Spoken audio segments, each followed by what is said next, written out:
Hey guys, welcome back to the Ghost of Friends channel. Got another post-game show for you here, joined by all my friends. Peyton Yeager, welcome back. Gage Sheets, bottom left. Joseph Monero. How we doing, guys? Very good. Joseph, Everybody how are you good? doing? How am I doing? I'm doing wonderful. I love it. I feel like we should all be doing wonderful. We're 4-0. We, giving it 5.5 points a game. But then again, the fun part of the schedule, I won't say it's over because it can all be fun, but it's time to really get going. The SEC slate starts Saturday. Mississippi State comes to DKR, 3:30 kickoff for that one. But first, let's talk about last night, guys. Whoever wants to go first, just kind of maybe your overall impressions watching last night, maybe some things you liked, maybe some things that you didn't, if there was anything.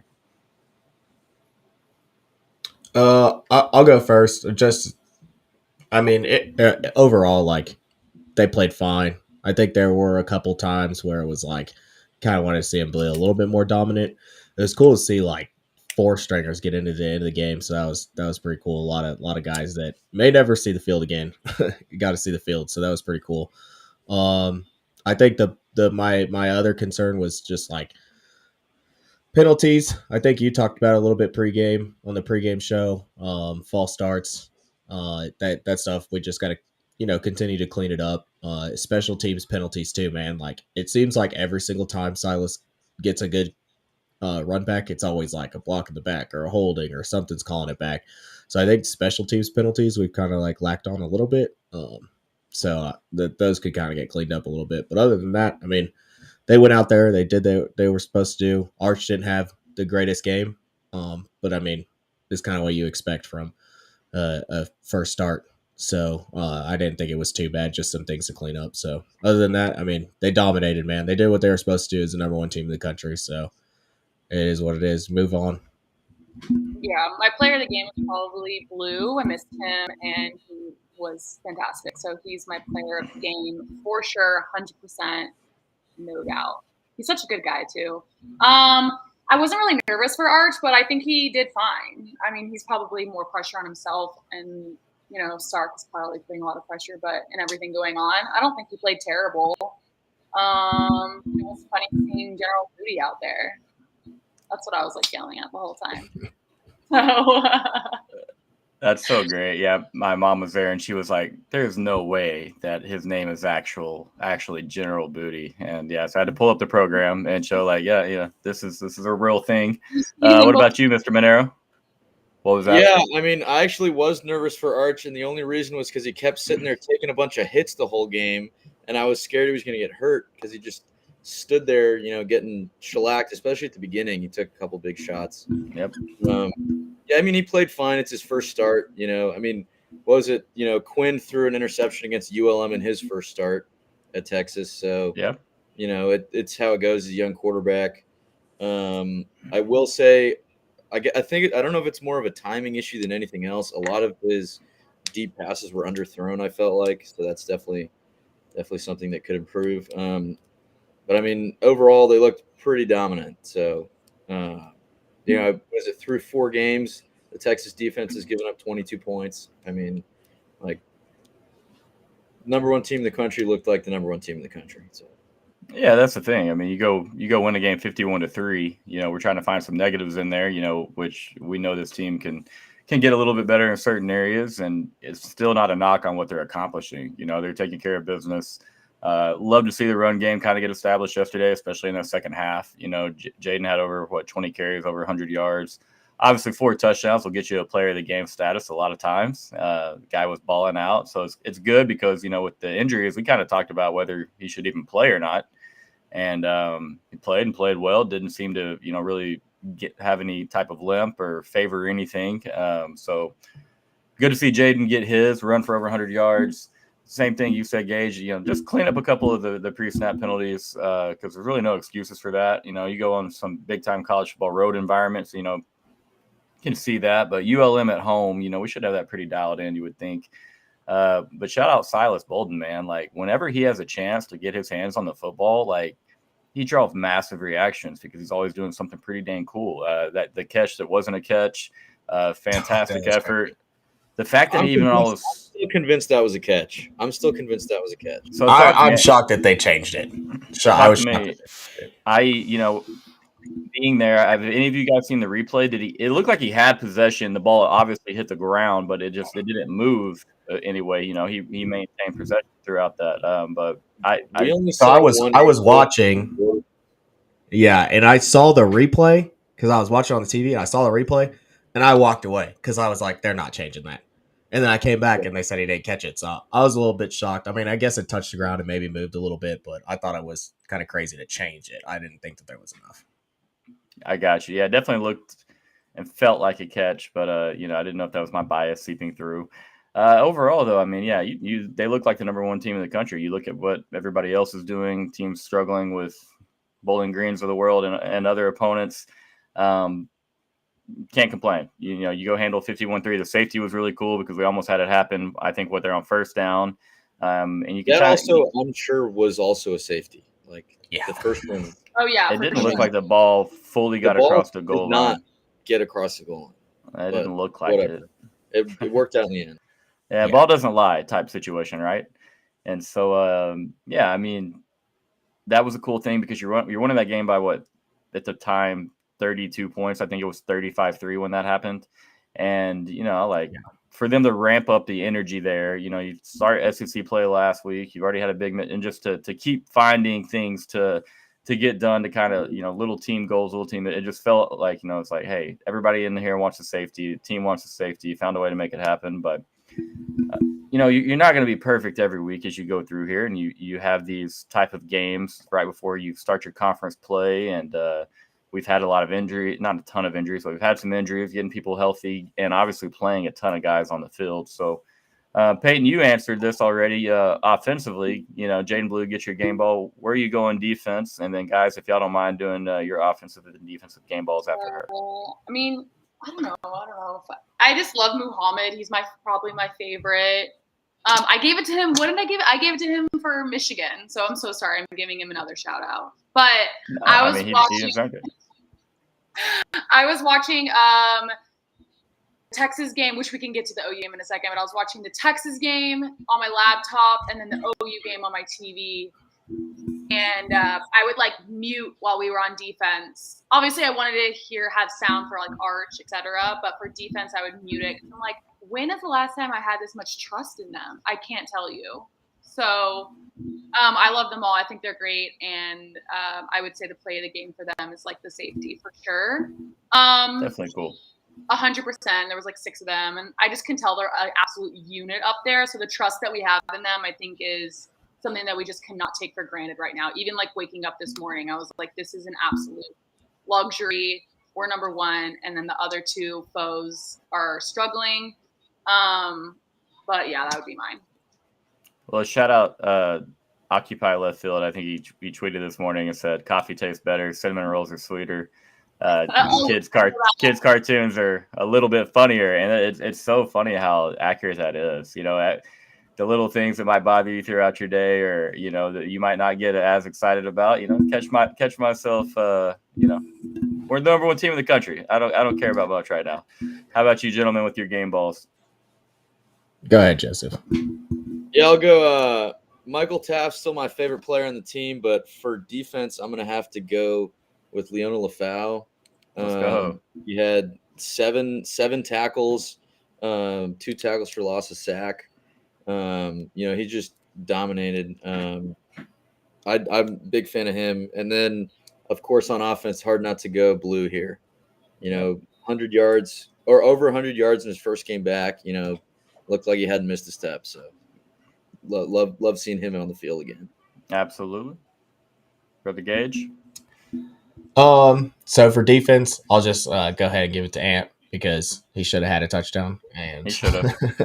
that was pretty crazy, man. That place was rocking too when that happened. That was awesome, man. You could hear it through the TV, the energy. So it was cool. And then on offense, I'll just give it. I mean, we know Jaden Blue, 3 touchdowns. I mean, it's hard to give to anybody else, but I also want to throw a shout out to Gibson. Like, Gibson runs so hard, man, and it's going to make a huge difference at the end of the season when we play these other teams.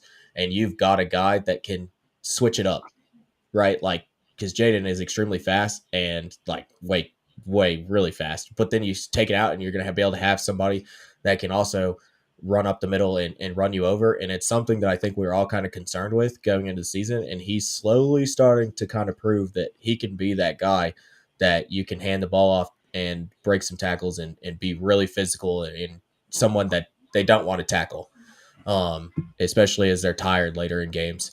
So yeah, just the running back room as a whole. But I think the big MVP, I was DKR, man, was popping last night for another game where it was like, yeah, a blowout. You know, we kind of knew we were going to win the entire time. I asked you to send me a video in the fourth quarter of what it was looking like, and that place was still packed.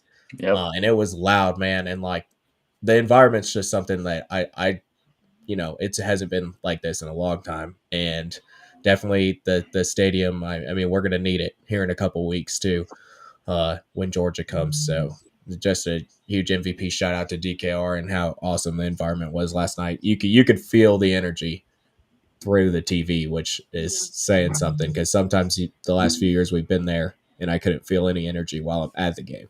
So yeah, very true. Good point. You know, shout out to the students, man. Like, I'm looking over there probably about 30 minutes before kickoff, and I'm like, all right, you know, we're like half full. The students maybe 60%. And I was like, and I get that. There's a lot of stuff to do. We've got a lot of fun games coming up at home. I'm not, you know, if we don't have a packed student section, and then 10 minutes later it's packed, and, you know, they're being rowdy. And I was just like, all right, man, it's different. It's consistent. Definitely have a ton to say about the game day atmosphere, man. It's just improved tenfold over the last few years, and then students are a massive part of that, man. Bring the energy. They're always on the other teams every time they, you know, enter the stadium or leave the stadium. Staying very involved, and then the OU sucks chants last night were heavy and, you know, happening all the time. So that was fun too. I'm fully ready to admit that I let my 4-year-old engage in every single OU sucks chant. He's been doing so since he was about 2. I have no regrets there. And so some fun videos I'll send you guys of those guys kind of getting into it with the rest of the Horns fans. But yeah, Joseph, great point on you brought up the Lion, Mr. LaFowl. He was the reason that safety happened, man. Dude, he was nasty. Go watch his work on that safety. He had a lot of help there at the end, finish that play off, but a huge game for him. Talk about 7 tackles, multiple tackles for loss. Big time effort out of him. I told Jarrett Gibson post game, I was like, you're way too nice to run so violent. And, you know, he's just laughing. Hard not to be excited about that kid and what he's doing as well. So the running back room, you know, for all the worries and fears we had, you guys feeling pretty solid right there. We talk about JB, obviously Quintravion, Jarrett Gibson. That man Colin Payne looked good yesterday in the fourth quarter. Yeah. I almost gave Colin my offensive game ball. That was so cool to see. Yeah. So cool to see. And you know, it's crazy. The almost an embarrassment of riches when it comes to the talent that is, you know, littered up and down the football program. And like you said, Gage, you got 3rd and 4th string guys out there. Guys that will probably see the field down the line because, like, they're at UT for a reason. Guys that are they just got to get those feet wet, baby. And so definitely all around, you know, 10 out of 10 night, in my opinion. You know, stayed healthy, which is a huge thing. But let's talk a little about Arch. You know, he did take a few shots early on. Overall, with Arch's play, you know, we did have the 2 picks. He did have a over 200-yard first half at the same time. Whoever wants to take it, what were your thoughts on Arch and his evening? And while you guys start, I'm going to mute my camera and mic. I'll be right back, okay? Yeah, I mean, for me, you know, it's the same as I was saying before. You know, I think he was holding onto the ball a little long, especially at the beginning. And taking some shots, and then, you know, a lot of his long passes are just underthrown, and that's just, you know, it's his first start. Like, these are timing problems. He's also getting hit as he threw a lot. But sometimes you just got to throw the ball away. And again, it's his first start, so like these things happen. But still, I thought played pretty well, all things considered. Yeah, I mean, I thought he played good. I think that you could kind of see. I mean, you could just tell the differences. Like we've been pretty spoiled with Quinn the last couple of years, and you could just see the differences in running through progressions and stuff like that. And obviously, did not extremely comfortable running the RPO, which is a quick decision, making type of timing type of thing, which you can kind of tell he struggles with game timing, in-game timing. But when the guys were open downfield and he was locked onto his receiver, like he hit him in stride and stuff like that. Honestly, there's a couple that he underthrew a little bit, but yeah, I mean, his ball looks beautiful. He's got all the talent in the world. Yeah, I just think it's just the little things that take more time playing in the games and stuff like that. But you could definitely tell just like running through progressions and stuff like that. I mean, he pretty much locked into one receiver and it was like, hopefully this guy's open. And then there was a couple times, where he made like that one play where he like ran through like 3 defenders and hopped over somebody and then got smacked. I was like, and then he could still get the ball away. Like you could see the talent is there in certain times like that. So yeah, I thought he played good, man. Like there wasn't ever a point where I was like, he's not going to be an absolute great quarterback at this university. Like there was not one time that I was like, he sucks. Like no, he was good the entire time. So I can't imagine the pressure he felt, as he got ready to make his first start at UT. I'm sure there were, obviously a ton of expectations. A lot of people wanted to see a lot of things. There was always going to be some mistakes. I mean, he's got an incredible football pedigree with an incredible football family, but he's still going to have to get out there, learn the game, and go through, that maturation process like any other player. He just happens to be many, many steps ahead of your average, 20-year-old quarterback. Peyton, what were your thoughts as you saw Arch? I mean, kind of the same as the guys. I mean, he has a fantastic arm. I don't know. He's nervous. I feel like we were having this same conversation when Quinn started. Like, we see the talent. It's there. It's just work out the kinks. I'm not concerned. And that's such a luxury that we have. Just please don't get hurt. That's all I ask. But I think he did fine. I was cheering for him every time. Of course. And, like Joseph said, I just hold my breath a little bit in that first half or first quarter particularly. He took a few shots. And I think one of the times he kind of scrambled, he got slammed down pretty good. He always bounced back up. And so like, okay, we can exhale for now. But real quick, guys, this is Rory. Can you say hi, Rory? Hi. Hey, Rory. Rory, he was very, very insistent that he tells you guys who his favorite player is. He had a pretty easy choice for himself last night. Why don't you tell everybody, try to talk into the microphone. Who's your favorite player for the Longhorns? Jaden Blue. Who was that? Say it one more time. Jaden Blue. Jaden Blue? Big fan, huh? Yeah. What was he doing last night that you liked so much?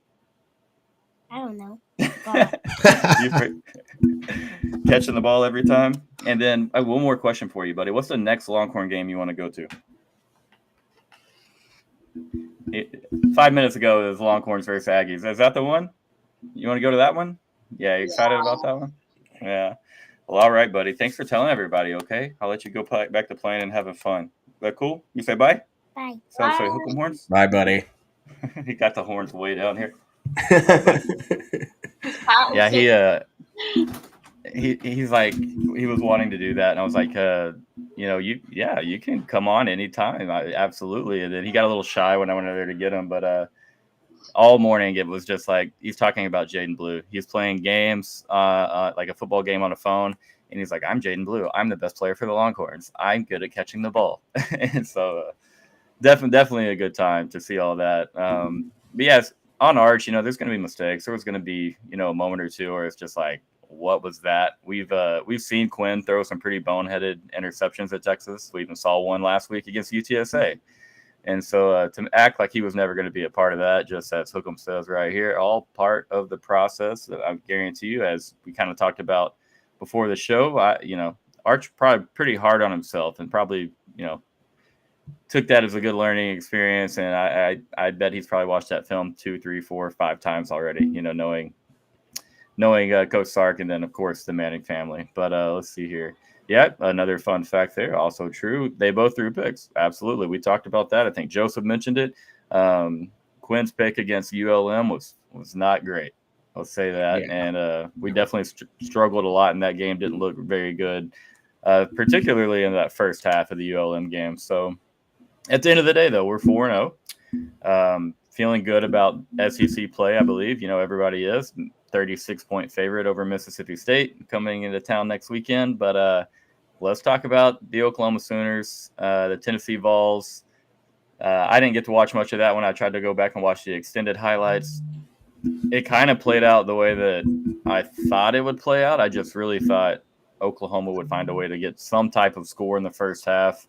But what were y'all's thoughts on Oklahoma? Are you worried less after watching Oklahoma play a good Tennessee team than you might have been more, before going into that game, or just what are you thinking about that matchup down the line as well? I'm always worried about Oklahoma. I mean that game, like we beat Baker Mayfield. We're running the Wildcat the whole game in 2015 on a team that didn't make a bowl game, if I remember correctly. Like that, like anything can happen. You throw the record out the window, but I will say they did not look very good. I mean, the storyline is Jackson Arnold benched. Like, obviously, right. That's.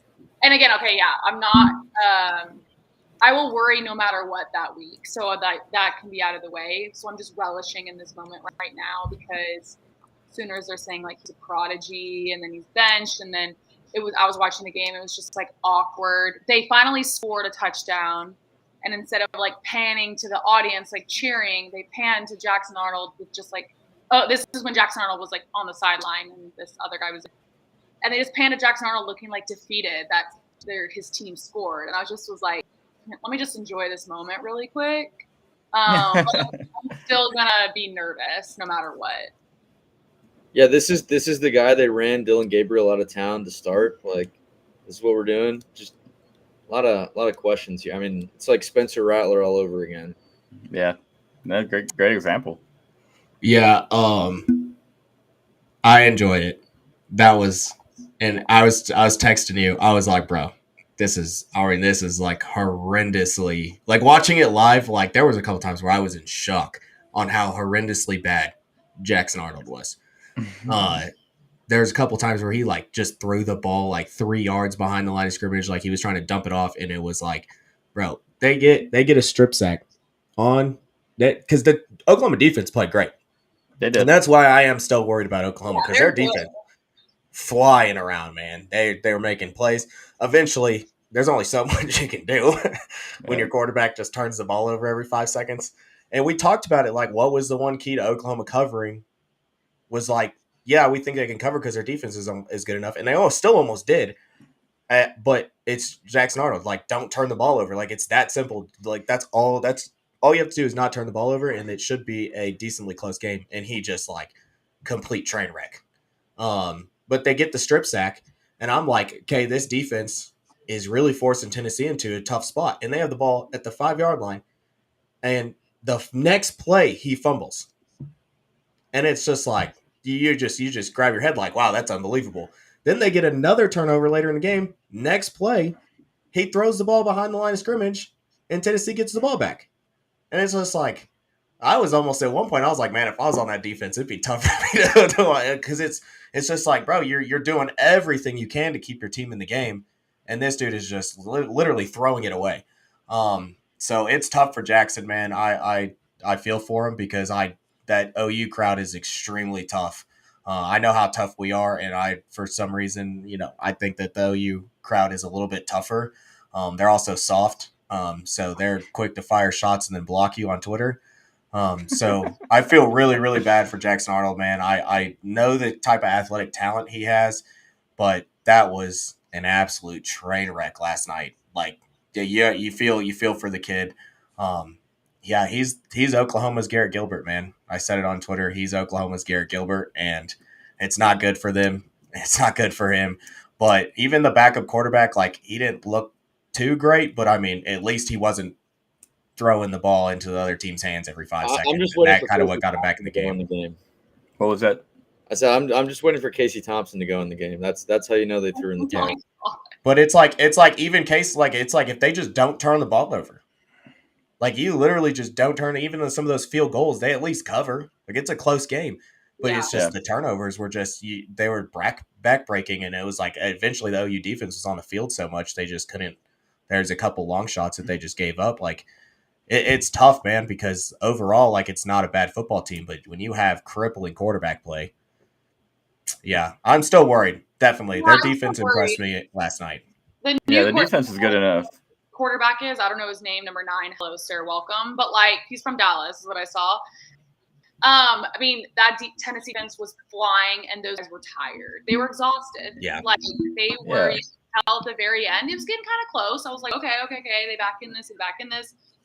But, I mean, they would go to the huddle. These guys are just absolutely exhausted. So, I just think that our depth is just going to, I think, should totally outwin no matter what. I mean, these guys were barely breathing. But I mean, I know everyone's like, I feel bad for him. I do feel bad for him because like OU has been talking this guy up for a year. So that's don't feel bad. Sure, but it took a half. It took one half of football. Twitter was like, get him out. Don't come back to Norman. Like it wasn't even like bench him. Like it was like, I don't ever want to see this guy's face again. Like it was pretty gnarly. My thing is like I liked Michael Hawkins when he came in there and kind of brought a new energy to the offense. Yeah. But at the same time, that offensive line is not very good. And when Hawkins is going to reach his ceiling, he's going to be running the football. And he was getting up very slow there towards the end of that fourth quarter. It took some shots. So of course you worry. Oklahoma's defense is very experienced. They won the game against us last year. Oklahoma's offense was good, yes, but we made that game what it is with our 3 turnovers last year. And, of course you're going to worry. That's the right answer. Good job. Y'all you passed the test there. Definitely. Well, and I think that they did the same. They did the same thing to Tennessee last night. The difference was they didn't have Dylan Gabriel to not turn the ball over and put them in a position where it's like you're turning the ball right back over.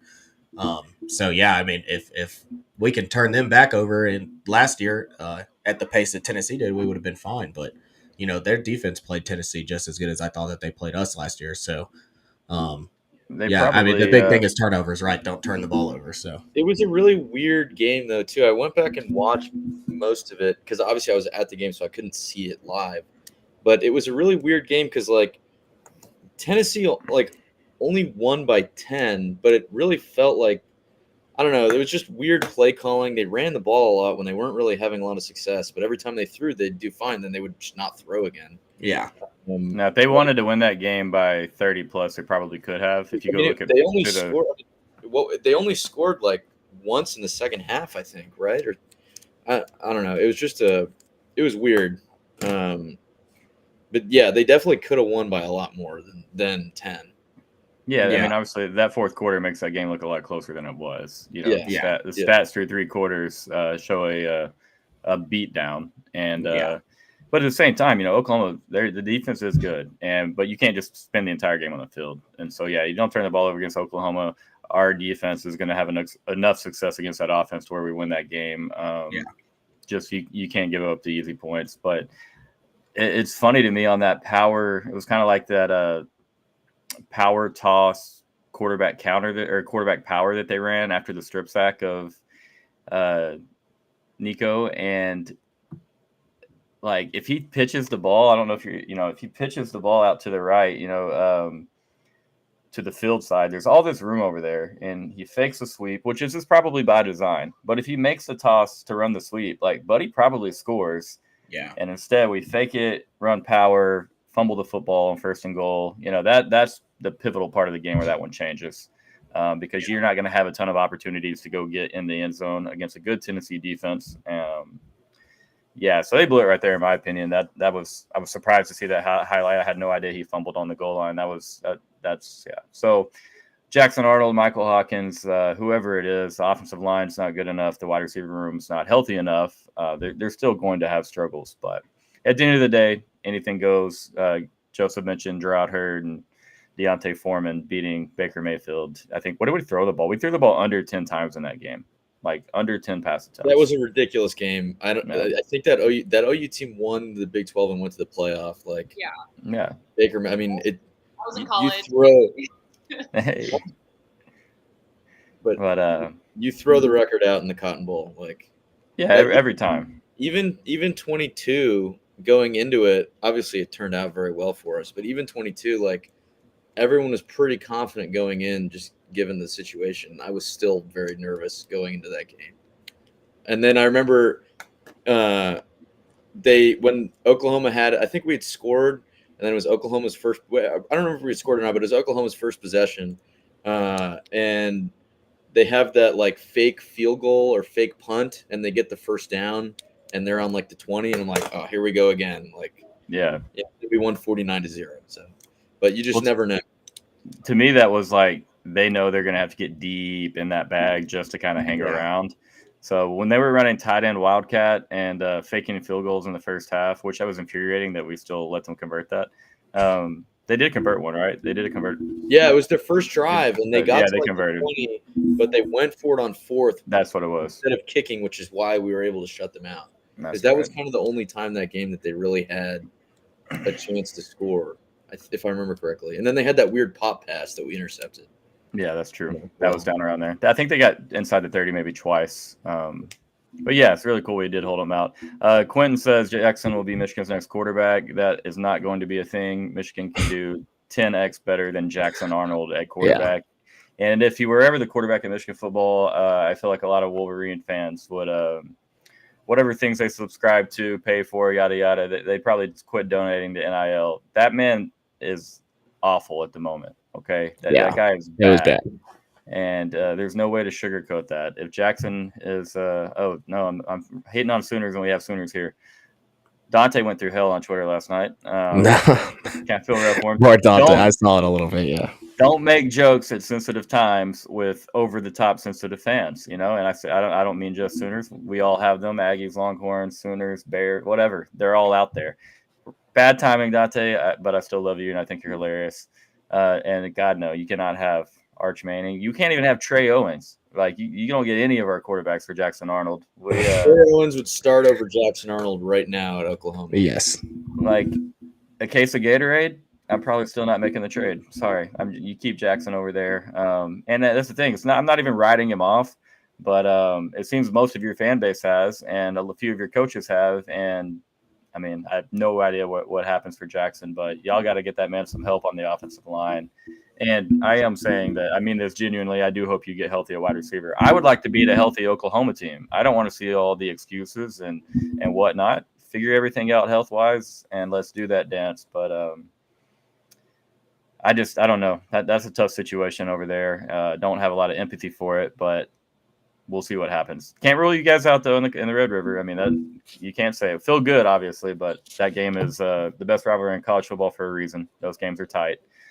Let's go down to A&M and Bowling Green, another game where Gage, props to you. You talked a lot through the week about liking Bowling Green's chances to kind of maybe not just outright win, but definitely hang around. You liked them as your favorite, kind of super dog. And, oh, Lord, playing for Coach Prime. That if it can only get worse for Jackson, that might be the way to do it. I don't think Coach Prime's going to be in college football after this year. I think once his sons go, I think he might. All prime. You think he's going to stay? All prime talk is off. No prime talk on here. I am not doing that. Lucky as hell to beat Baylor, and I'm mad because I missed that game and I pick him. Imagine rushing the field after beating Baylor of all people. What does that say about you? And then the whole look at what Coach Prime has done for this. Yeah, the interaction with fans is cool, and the support is awesome. That's great. You got to talk about both sides of it.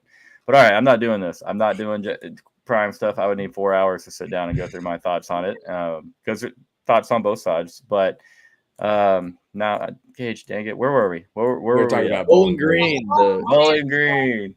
The best football team in the state of Ohio. Quentin, you're good, man. It's just it's a sensitive subject at times. I like Coach Prime. I don't like some of the things that are going on there, but at the same time, some good things happening. So Bowling Green A&M, credit grade gauge. You know, you talked about it multiple times throughout the week about how you like Bowling Green's chances. You know, obviously, you know, you're going back to your MAC pick a little bit. You got to keep looking out for those guys, an experienced bunch. But at the same time, I feel like Aggies, you know, they're not very happy with the way, you know, that game played out. Obviously, a 26-20 final score against Bowling Green looks pretty ugly, even though they were really never in a jeopardy of losing that one. Did you watch? What were your thoughts? Though that for a second they were in jeopardy. So it was 2017, and they got a punt blocked, and Wow. Bowling Green almost scored a touchdown. They recovered it like the 5-yard line, and I was like, missed a field goal, right? Missed I field was goal? like, this Okay. is on, man. Like we are full on App State train right now. Like this is crazy because usually stuff like that, when that happens in a big time upset environment, like you need crazy stuff like that to happen to go in and upset a team like that. Yeah. And then they missed the field goal, and then that's kind of was like, all right, it's probably over now. But yeah, I'm proud of my Bowling Green team that I've been kind of riding the Mac wagon on. My grandfather bought his Corvette from the Corvette Museum in Bowling Green, Kentucky. So yeah, I'm still rolling with Bowling Green, man. I think they're an experienced team. I thought they did a lot of cool things. A&M was they're just a little too deep. I think the offensive line for Bowling Green just couldn't really keep up with that defensive line for A&M. But I wasn't impressed with A&M either. I mean, Bowling Green is a tough team, so like as Aggie fans watching this, like I wouldn't be like, oh, we only won by 6, it's doom and gloom. Like, no, I still think y'all have an all right team. But because Bowling Green's like a better team in the MAC, like I do like their experience and their experience. I mean, they played Penn State and A&M both to 1-score games. You know, at some point, you know, you get over kind of the same thing that happened at the end of the Penn State game happened at the end of the A&M game, where they kind of just like unraveled, pulled a team trying to upset a big squad and just, you know, couldn't make the plays here and there. So, but yeah, we kind of talked about it. We liked Bowling Green going into the game to cover, and they did that pretty easily. So. Yep, absolutely. I will say though, although A&M, like, they did win by 6, but that one field goal that looked like they missed it that got called. Yeah, and that happened too. That was crazy. If obviously they won by 6, so, you know, 3 points maybe wouldn't have affected it. But if they missed that, and Bowling Green is down 6 instead of 9 at the 5-yard line with 40 seconds left, they probably go for it. Of course. And instead of kicking a field goal, and that maybe they would have scored a touchdown. That could have changed the whole game. A&M needed a lot of different things to kind of go their way to stay out of the upset scenario at the end of the game. If I was A&M, I would be losing my mind right now. I would be all doom and gloom, to be honest. Elko sounded pissed after the game. I would be too if I had to live in College Station, Texas. But, you know, hey man. But you know, I thought it was funny. Like somebody was like, you know, man, like Marcel Reed, like he's not throwing the ball well today. Like I'm not sure what's going on. I was like, maybe because he sucks. Like, you know, he didn't throw the ball well last week either. He's kind of inaccurate. You know, just because he's better than Connor Wegman doesn't mean he's a world beater over here, right? Like the bar is not set very high right now. So, you know, that the problem though is that I feel like nobody. I think we look good, although we have mistakes here and there. But I really feel like looking around the SEC, like nobody really looks great. I mean, I'm not trying to discount the schedule, but like, you know, LSU, you know, has struggled this year, right? Like Missouri, I should have lost to Vanderbilt yesterday, right?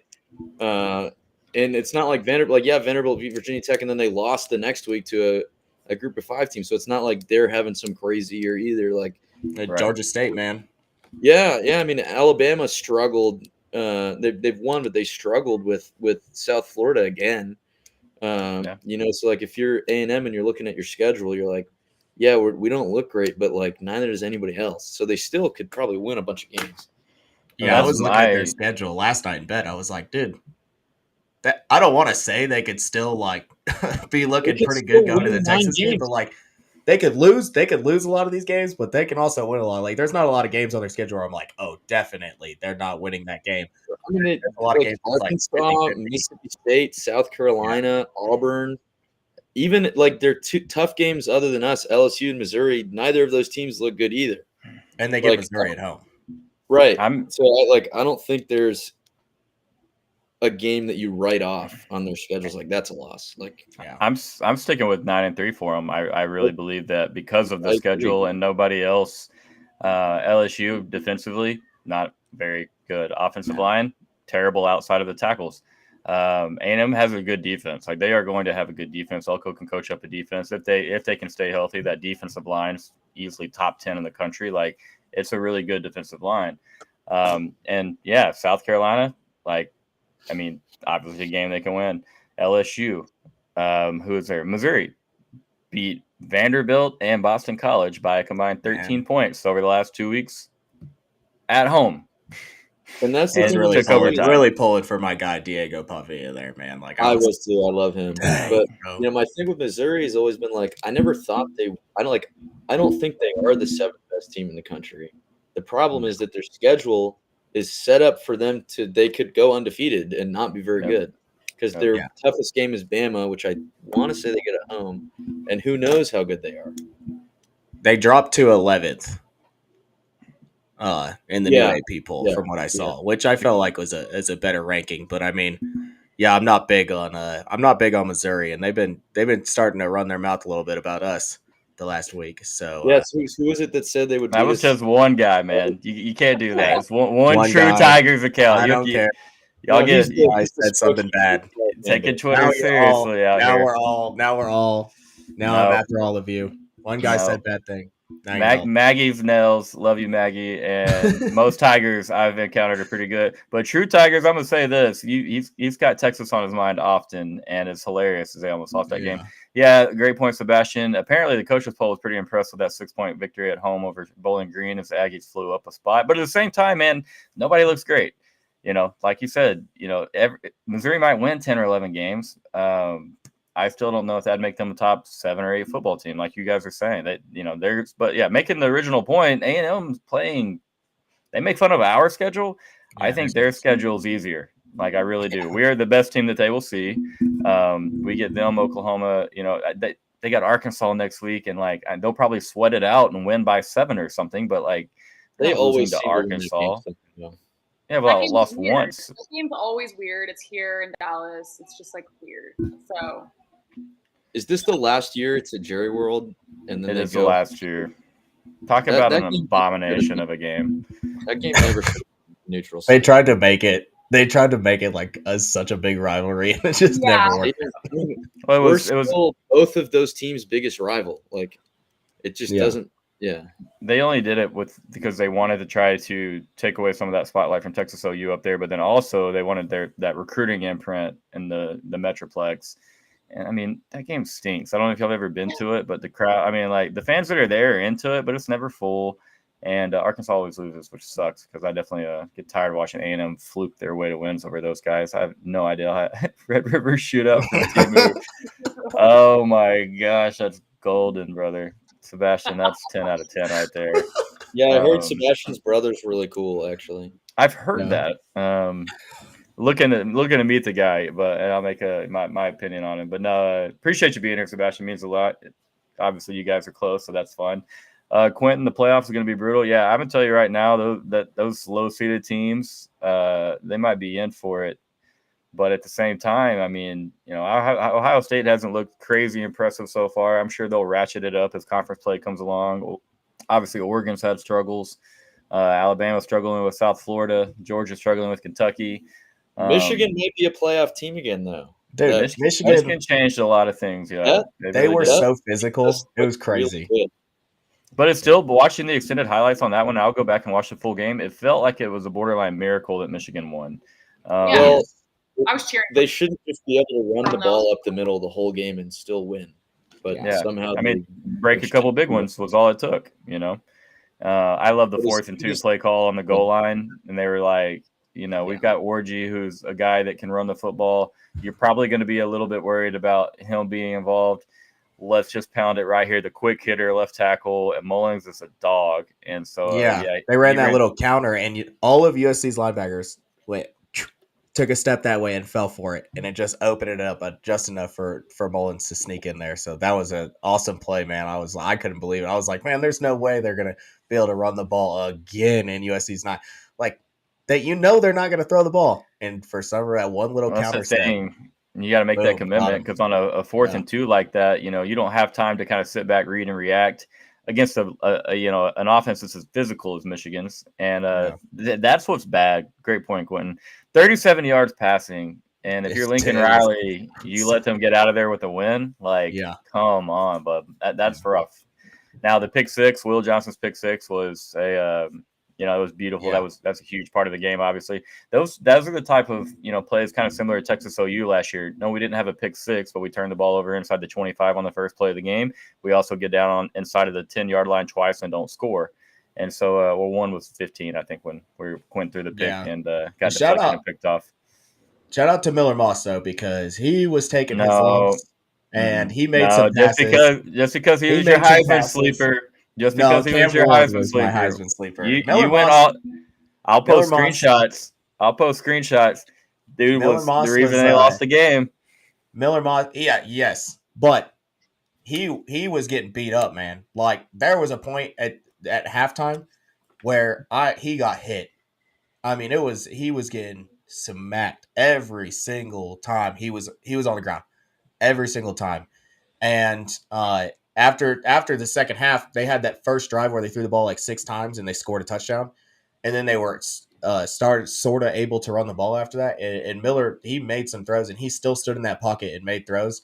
And so, you can say whatever you want, but I was shout out to him because I thought he was tough as nails in that second half, man, to hang in there because he got, if you watch that first half, I mean, he got nailed, bro. Like I thought he was going to quit football. Like he was getting killed. Like I was like, dude, this dude's getting rocked, bro. And he was able to stand in there in the second half and throw some darts and get them back in the game. So, no, I'm just giving you a hard time because of your preseason love for Miller Moss. But you talking about 51 pass attempts. Obviously they rode him. They could not run the ball in the first half. It was like they had like negative 10 yards rushing. It was crazy. And their whole offense, they scored 21 points in the fourth quarter. That everything changed for them when they were able to start running the ball a little bit. Yeah. So, Lincoln can get a little pass happy at times. Michigan, good defense, obviously helps us out a little bit with our credibility. They take down USC there. I was all for it. I saw it referred to as the Battle of Mid, but I don't believe that. I do think that it's huge for Michigan and definitely opens the door for them to hop back into the playoff picture. Yeah. But here we go, Sebastian. Good point here. Do you think Michigan looking better, or at least on paper looking better this week, means that if Georgia beats Bama next week, we would stay at 1? Because I'm still pretty sure that if Georgia wins, we would just drop. We'd flip again. If Georgia beats Alabama, they'll go to 1. Yeah, I think they flip. I don't really care because we'll play a week later, and then whoever wins that game will be 1. Yeah, same here. I mean, I don't care about whether we're number 1 right now at all, to be honest with you. That's not a popular opinion. Number 1 until January 21st. So. Yeah, and so whether we get, let's say we beat Mississippi State by 24 and it's not impressive enough, we get dropped to 2, dropped to 3. I don't care at all, man. We have every shot to prove ourselves here on the 12th and 19th of October. And so, yeah, I mean, to answer your question, Georgia wins Bama, they're going to go back to number 1. I mean, that's just how it's going to be. But yeah, I don't think that and deservingly so. You go to Bama on a Saturday night and that game is going to be legit. And I'm not even sure Georgia will win that game, but they go to Bama and win that game, like deservingly so. They can have the number 1 spot back for now. You know what I'm saying? Like you said, we get our chance, we get our shot at them in a couple weeks. So, do y'all think deep down? Go ahead. No, sorry. I was going to say I will say they were off this week. The last week we were talking about they're struggling with Kentucky. If you go back and look, they've struggled with Kentucky like the last 5 years in a row. Like that's been a 1-score game this whole time. So I don't know. Like when I saw that, I was feeling really good about our chances to beat them because I didn't think they looked very good. But they've done that every year and then been Georgia. So the closer we get, I'm getting nervous again for that game. Yeah, that's gonna be it. Georgia's really good, man. Like they struggle with Kentucky, but they're gonna be really good. So it's gonna be their defense is really good. Yeah. Their defense is really good. You had a lot of love for Carson Beck preseason. Sir Gage. Are you still in that same boat now? I think he's going to have a bounce back against Alabama on Saturday. So I said probably unfair to ask before that. I think a little fair. Heisman winner. I'm probably going to eat my words on that. I probably should have just instead of my dark horse being Cam Ward, I probably should have just said Cam Ward. No, you're good, man. As somebody that has Georgia losing multiple games this season, I definitely have to get you. And they haven't lost anything yet, but just for them, they almost lost a game against a bad team. Shouldn't say bad, against a team we don't know much about. Kentucky looked a lot better. It cost me some. It cost me a pick in the picking show, or the gambling show. Picked Ohio plus 20.5 in that game, and Kentucky blew them out. So I got some bad blow with Kentucky at the moment. But that's I don't think they beat. I mean, we're getting way ahead of ourselves, but I don't have Georgia winning that game against Alabama. I think Bama will find a way. But if you go into Tuscaloosa at night and you beat them, hey, regardless of how you looked against Kentucky, I think that they would probably deservingly jump up. But it doesn't matter. It doesn't matter right now. Yeah. Peyton, do you care about rankings? Did you go get number 1 tattooed on your body? Well, I mean, what? Tattooed? I said you go get number 1 tattooed on your body after the AP poll came out. That. You know me, I'm like very glass half empty type of fan. But no, I don't care. I just really want, I'm just enjoying this moment. Blow the walls off Mississippi State. Give me that bye the next week after that, and then let me talk some crap going into y'all coming here. So that's all I want. We got 2 weeks of Red River memes and gifs and trash talk, and I'm ready. It might be a very one-sided affair because if they lose at Auburn this weekend, that timeline might be pretty quiet. But I don't think they're gonna. Kind of weird. Auburn. I don't know. Can you throw the ball, Peyton? So bad. Can you throw the ball at all? You think they're gonna hire me? You might get some run at Oklahoma quarterback. But what are you saying, Joseph? Sorry. Did you see what Bo Wallace was saying about Hugh Freeze last night? They're going off. Bo Wallace went on a rant about Hugh Freeze. About how bad of a person he is, and they never let his son play for him. Always throwing everybody under the bus. I don't think I've ever seen a former player go after their coach like that, ever. Bo's ranted a few different times about a few different topics, if I'm not wrong. So that's not really far outside of his realm. But I will say this. I mean, the closest person or Auburn fan that I know or closest to that I am with an Auburn fan is Brandy, and she is very anti Hugh Freeze, thinks that was a big time mistake, and is happy to throw that in people's faces. He's not really the kind of guy you want tied with your program, I would imagine, in general. I kind of took it as a quick fix. They got him, let's turn recruiting around. Let's try to turn the on-field stuff around. Because at worst, he's going to fix recruiting. They've got a good class this year. He's going to, if he can hold on to it, he'll fix recruiting. And then if you don't have the on-field results that you'd like, I mean, Auburn's a great job. They'll get a good coach in there. But, yeah, pretty weird hire. I think you have 2 schools in the – go ahead. I was just going to say I'm not cheering for OU. I just still think they win. And sometimes in the back of my mind, I'm going into the Red River, I kind of – if they lose a little bit before, it gets I feel like they come back with vengeance. So, I'm not going to lose if they win, but yeah. If they lost to Auburn, you're talking about back-to-back losses heading into Red River and a bye week. It would be very easy to get their attention. Obviously, if you're Coach Brent Venables, and so I need them to lose because I guaranteed it on the prediction show that they would lose to Auburn. But I don't feel very good about it right now because that Auburn offense is just as stinky as the old Sooners. Yeah, probably. It might even be worse. Offense is so bad. Sorry, Brandy, if you're watching. I feel for you. But I just want to say that you got 2 SEC programs that fired their coaches because they weren't performing enough, and both of them are both in perpetual college football hell right now. Auburn fired their coach for what was the reason that they made up to fire him? To fire Malzahn?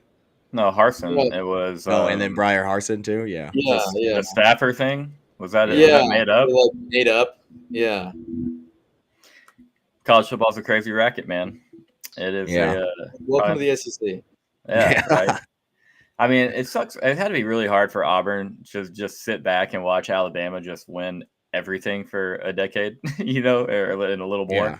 And being like, okay, and now they had their success with Alabama. Don't get me wrong; they beat Nick Saban more than anybody else, and won a title of their own with Cam Newton back then. But I mean, like that has to be really watch. Imagining us watching Oklahoma just run rampant through college football, or God forbid A&M just even win a conference title. They should worry about that first. Oh but my gosh, bro, that would be that, horrible. yeah, awful. Like my Twitter would not exist.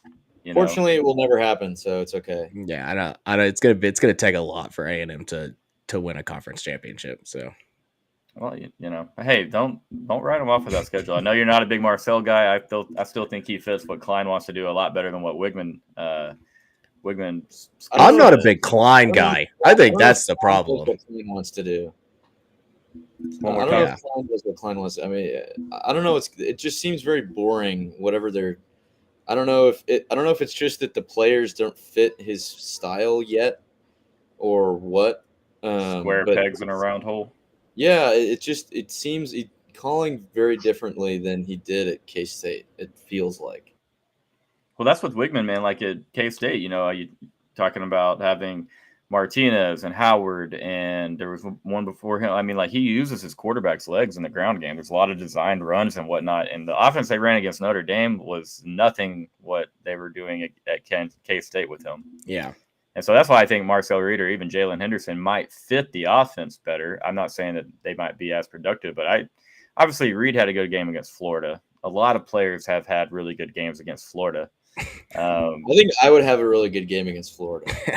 Peyton, there you go. The first time OU meets up with Florida, you're in there. I watched the Florida Mississippi State game. That was the only good morning game on. Good. And it was painful.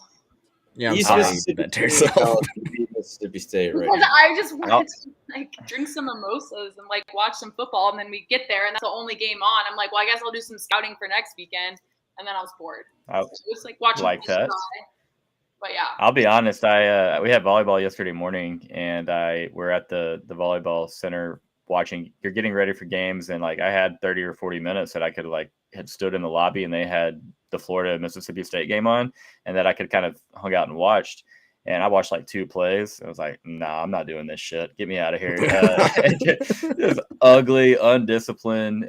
We have to play both of those teams, so I'll watch them when they come to Austin. I wasn't going to put myself through it for a few minutes. But watching bad college football is watching bad football, period. But, man, some of these teams are so hard to watch, man. And that's the thing, though, is I stayed up Thursday night or Friday night watching that Washington State and San Jose State game. And there's some terrible football going on, and it's just it's still better than no football. But when there are other options on, so I chose to go watch 11-year-old volleyball instead. But it is what it is. We'll play on both. We'll get to see them. I feel bad for Florida to a certain extent, but hey, real quick before we bring up anything else or get you guys out of here, just want to say to everybody watching right now, the last week of this channel has been a lot of fun. I've had more views and hours watched on videos in the last week than I did in the month combined before that. And it's a very massive increase and getting a lot more exposure, have a lot of support. You guys are all part of that. So thank you guys very much for that. Everybody watching, y'all are always in the comments. Sebastian, appreciate you filling it up today, buddy. And it means a ton. So let's keep it going. Got a lot of fun things planned. But with that being said, if you have not subscribed to the channel and you're watching on Twitter, please hop into my profile, follow the link in the bio, subscribe to the channel, like the videos. We got post-game, pre-game every week. You see these guys on often. So show them some love, like the videos, subscribe to the channel. Also, obviously follow all these guys and check out their stuff. All great content during college football season. But all right, back to the show. Anything else you guys want to bring up before we get you guys out of here? Anything else you want to run with? I've got time, so it's all up to y'all. Will Billy Napier be the Florida coach when they come to Austin? Oh my god! If I had to bet on it, I'd say no. But the odds are probably way. pretty good that says no too right now. So I talked about it a week ago, and my big thing on it, Joseph, was that if you have that kind of coach that, because obviously there's a lot going wrong with that coaching staff, but if you do have that coach that everybody can kind of rally around, that everybody kind of loves and looks at, like last year for A&M, it was Elijah Johnson, right? Is that the correct name? Robinson. Right, Elijah Robinson. Yeah, sorry. So obviously, Aggies love that guy for a long time, and so like I think that because you fire him and then nobody cares about anything that any coach says anywhere. Like, how far further down the slide do you have? You start opening the door to, like, let's not pretend that we're we know the deal. We're not going to be naive. Tampering goes on. There's a lot of these attention to these recruits. No, not here. Not in Austin. No. I'm just talking about the Sunshine State. We would tampering. They tamper with our players, but we don't tamper. We've never reached out to No anybody chance. when we should have. But and so like I can't imagine those rosters and teams are just like, let me see what we can get off of here, and they're probably starting early, and so if you have a guy that you could rally around though, and that maybe can get some type of togetherness back, then I say you get him out of there, because I don't know, they looked awful against A&M, and then it's hard to take much from Mississippi State when the Toledos of the world are doing the same thing. So I don't know. What are y'all's thoughts? I think we talked. I don't know if it was Joseph was with us, but the AD, this is what, his third hire, and so Yes, I do think that this may be the one reason. When he brought that up, I was like, maybe that's a good point. One reason Billy stays until at least the end of the season. But if Really they keep playing the way they're playing, I mean, at some point the Florida people are going to come for heads. Like, they've got boosters, big boosters. They got all the same stuff that, like, at some point they're going to want heads for pretty poor performances. They And have that a may hard come schedule too, so I don't know. Yeah. They have the hardest schedule that I might have ever seen in college football. I'm going to be there in Austin, but now looking at the schedule, I'm like, there's no way.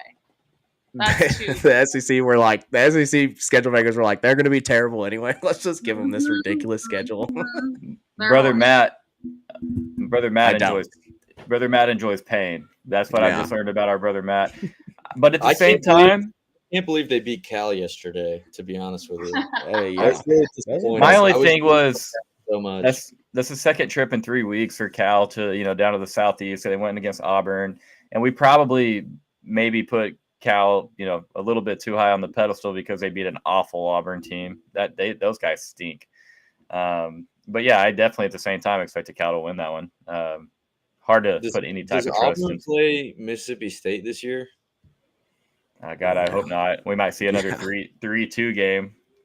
Let's check that one out real quick. I'll never forget that. That would be miserable. I got a question. I do have the quick question, mainly for you, Ghost. But I saw on the Statesman earlier this week that they put out that Austin may be looking into getting a Major League Baseball team. Who wrote that article? I don't know. It was on a Statesman. So take it for that what that's worth. I got beef. I got beef with a couple guys, so I kind of need to know who wrote this before I can get back to you here. All right, take it away. If they put a Major League Baseball team in Austin or somewhere in that area, would you enter the transfer portal and leave the Rangers for the Austin team? No, absolutely not. Absolutely not. Would I support that team in every endeavor outside of their battles with the Rangers? Of course. But no, I would be. I'm always Rangers, man. I know that, like, every time you text me about baseball and I literally ignore you, it's because I genuinely hate your fan base so much that it makes me a worse person. And so I just can't talk to you guys about it. I'm just not going to do it. I don't like the Stros, and the way y'all made me feel when y'all were really good and we were really bad. It was mean. Okay. Yeah, well, I'm sorry, man. I'm sorry that made you feel that way. You tried to put my Rangers loyalty at question here with the fake expansion team. I was just wondering. Did Brian Davis write it? I need to know if Brian Davis wrote it. I don't know. I'll have to look it up. Why do you beef with Brian Davis? He attacked my guy Justin Wells one time on Twitter, and I did not like it. Okay, Peyton. Oh, I'll fight somebody. Yeah, Justin Wells. I love J-Dub. That's my guy. And Justin asked a question sometime on or like Texas at a post game or a pre-game or something, or off season. I don't know, some media, as back when Charlie was there, and Justin asked a question, and Brian Davis tweeted out and said, when they give fanboys media credentials. And I was like, that is an incredibly low blow. It was not a silly question that Justin asked.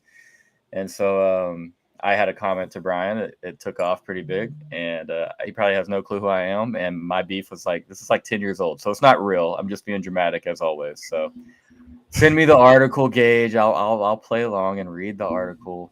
What's worse, that or Kirk Bowles voting Reggie Bush for Heisman? Oh my God. I have the I'm pretty sure he put. Reggie I'm pretty Bush sure was he the best put. player in college football that year, and I would have No, voted for he Reggie wasn't. Bush 10 out of 10 times. No, Yes, he he was. I'm pretty sure he It was. put Texas third in the AP poll as well. Now, this week. here's the thing, though, is He's like 2 weeks ago. Reggie's numbers were incredible. Okay, obviously, yes, he deserved to win a Heisman, in my opinion. Yes, Vince had numbers that deserved to win a Heisman. Yes. Now, take those guys off their team, and then let's talk about, USC was still going to be really, really, really, really good. Lindell White, a slew of NFL wide receivers, NFL tight end, NFL O lineman, somewhat of an NFL quarterback. Texas, you take Vince off, and do y'all know who we're playing with? Matt Nordgren. That's where I start to be on your side of, Vince should have won the Heisman.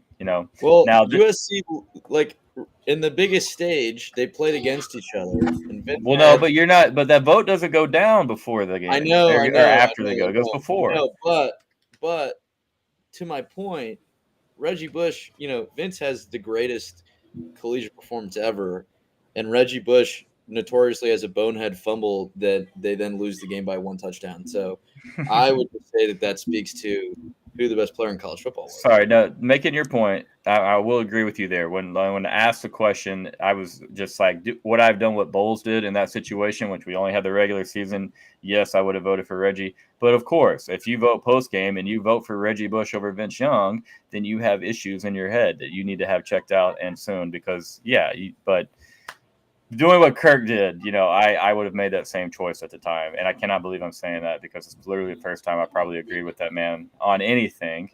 I feel really, it's awkward getting into this space because like Chip Brown is a name that, is brought up a lot regarding Texas and a lot of different varying opinions and stuff. And people kind of like knock him when he breaks news that's wrong and things like that.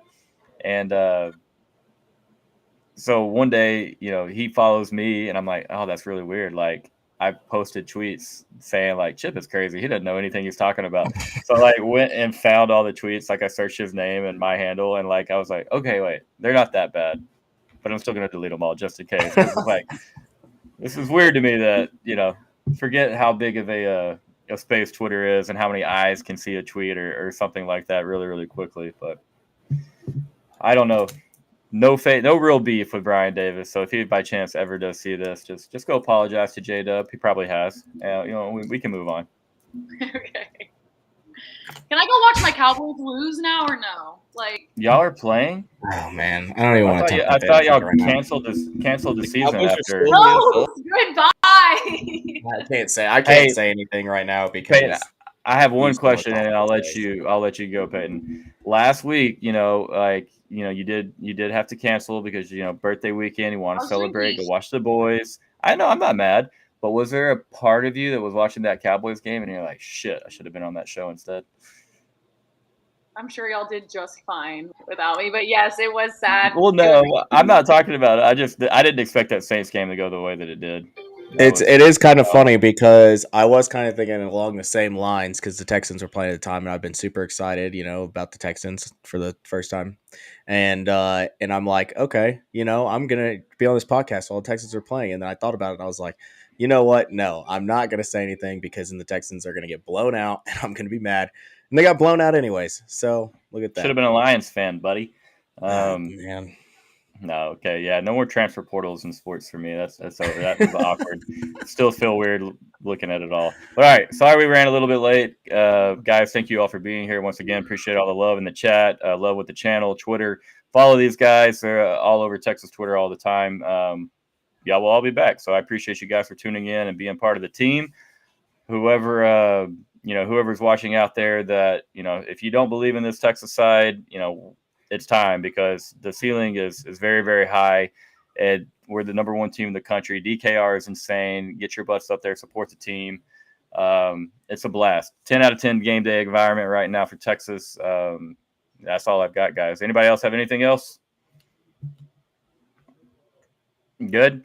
All right, guys, we'll hook them. We'll see everybody next, probably tomorrow. We do this a lot. Good night.